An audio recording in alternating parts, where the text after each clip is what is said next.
ওয়াজে না আসলে কোনো সমস্যা নাই, ঘরে বসে কোরআন পড়েন, ছড়িয়ে দেন সমাজের ভিতরে, দাঁড়িয়ে যান সুদের বিরুদ্ধে, ঘুষের বিরুদ্ধে, দুর্নীতির বিরুদ্ধে, মদের বিরুদ্ধে, জুয়ার বিরুদ্ধে।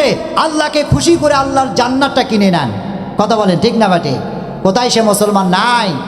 অতএব আজকে এই সিরাতে মুস্তাকিম পরিষদের আয়োজনে হেদায়েতের জন্য এখানে আমরা আসছি, এখান থেকে যেন হেদায়েত নিয়ে আমরা যেতে পারি।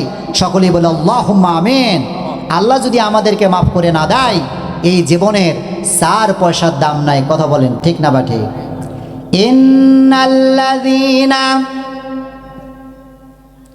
লা ইয়ারজুনা লিকাআনা ওয়ারাদু বিল হায়াতিদ দুনিয়া ওয়া তামাআন্নু বিহা ওয়াল্লাযীনা হুম আন আয়াতিনা গাফিলুন উলাইকা মাআওয়াহুমুন নার বিমা কানু ইয়াকসিবুন। আল্লাহু আকবার। আল্লাহু আকবার তো বলছেন। আল্লাহ কি বলছে এই আয়াতে? নিঃসন্দেহে যারা আল্লাহর সাথে দেখা হবে এই চিন্তা যাদের অন্তরের ভিতরে নাই, দুনিয়া পেয়ে যারা খুশি হয়ে গেছে, পরিতৃপ্তির ঢেকুর তুলছে। আমার 3টে ছেলে বিদেশে আছে, বড় একটা বাড়ি করেছি বগুড়া শহরে। গোবিন্দগঞ্জের যে বড় ব্যবসা ওটা আমার। বাড়িটা যে বানিয়েছে চায়না টাইলস দিয়ে সুন্দর সুন্দর ডিজাইন করে।